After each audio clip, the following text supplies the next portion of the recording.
नमस्कार जय जगन्नाथ। तो आपण समस्त को स्वागत जनाऊँ मोर आउ एक नुआ भिडियो को।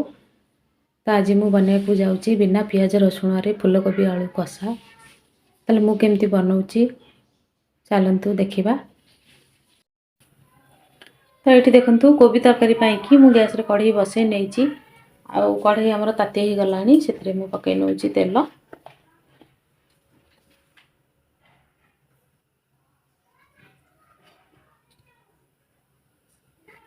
प्रथम मु फूलकोबी गुड़ाक छाणी आनी। ये तेल आमर हल्का ताती हो गलानी से मु पकई नौची कोबी।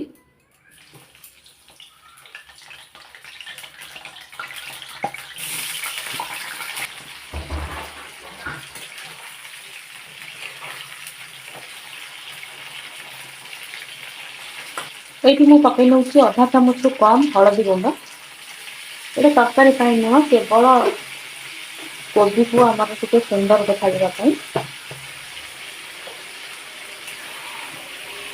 तरकारी मुझे आउ थे भी हलदी पकई। जेहेतु मु बिना पियाज रसुण ही तरकारी बनईबी से कोबी आलू आमर हल्का छाणी ने बहुत ही टेस्टी लगे से मु छाणी नौची।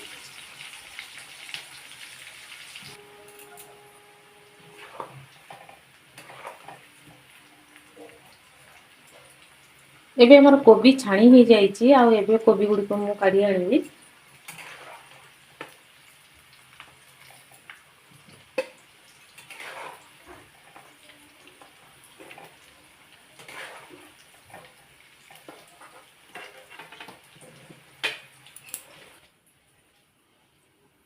एबे जो आलू को काटिक रखी ताकू मते छाणी आनी।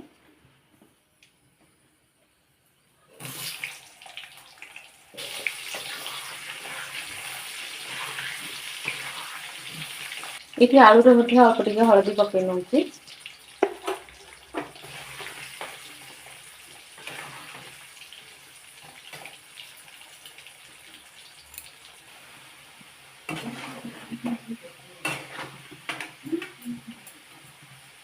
ये देखो आलू को मु लाल लाल कर छाणी नहीं सब काढ़ी आनी।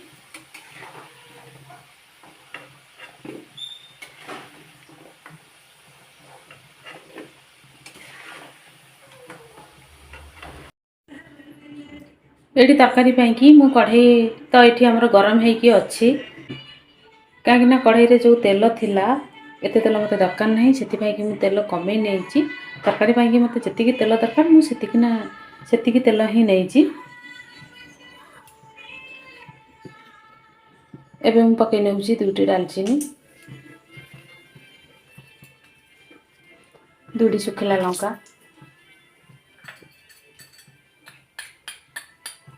ये देखो अदा और जीरा को एका संगे मु बाटिक आनी प्राय गोटे चमच। तो ये सब को मु पकई नौची।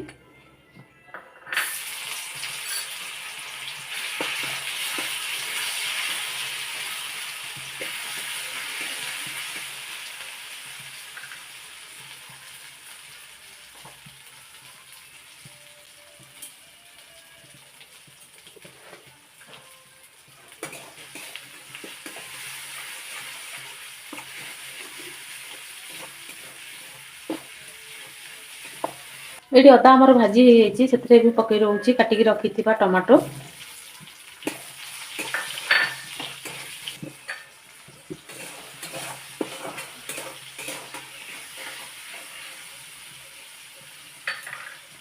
एबे मुझे देदेवी किसी गुंड मसला।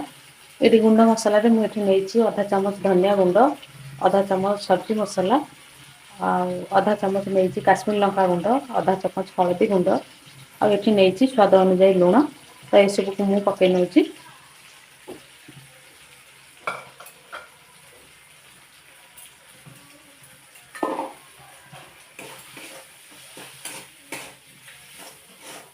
ये मसला को कषापी मुझे देदेवी अल्प टिके पानी।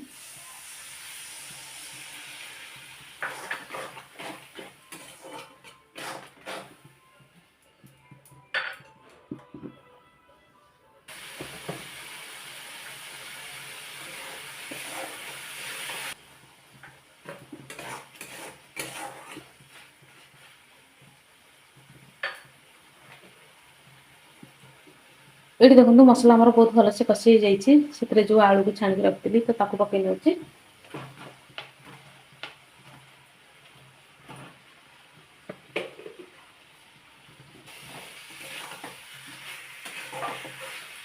ଏବେ ମୁଁ ଦେଇ ଦେଉଛି ଯେଉଁ ଫୁଲକୋବିକୁ ଛାଣିକି ରଖିଥିଲି ତ ତାକୁ ପକେଇ ନେଉଛି।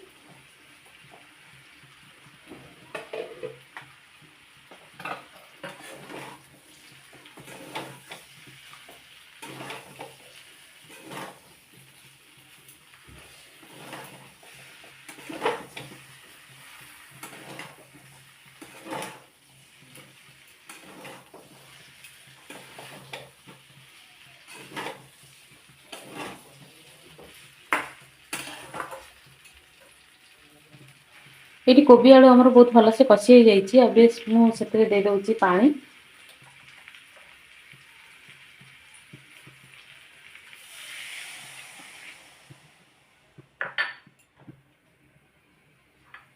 ତ ଏଠି ମୁଁ ବେଶୀ ପାଣି ଦେବି ନାହିଁ, ଯେହେତୁ କୋବି ଆଳୁ କଷା ଟାଇପ୍ର କରିବି। ସେଥିପାଇଁ କି ମୋତେ ବେଶୀ ପାଣି ଦରକାର ନାହିଁ। ଯେତିକି ମୋତେ ଦରକାର ମୁଁ ସେତିକି ହିଁ ଦେଇଛି। ଯେମିତିକି ଆଳୁ ଆଉ କୋବି ଆମର ବହୁତ ଭଲସେ ସିଝି ହେଇଯିବ।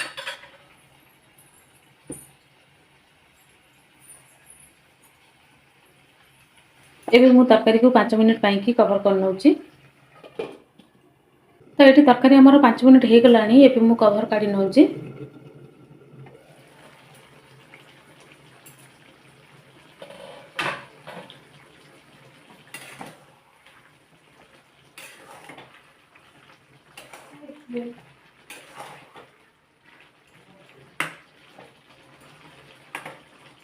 ଏଠି ତରକାରୀ ଆମର ପୁରା ହେଇଯାଇଛି।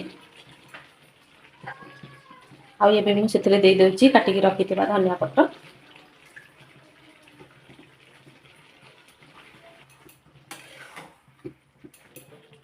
ତ ଏଠି ତରକାରୀ ଆମର ହେଇଗଲାଣି। ଆଉ ଶେଷରେ ମୁଁ ଦେଇ ଦେଉଛି ଗରମ ମସଲା ଗୁଣ୍ଡ।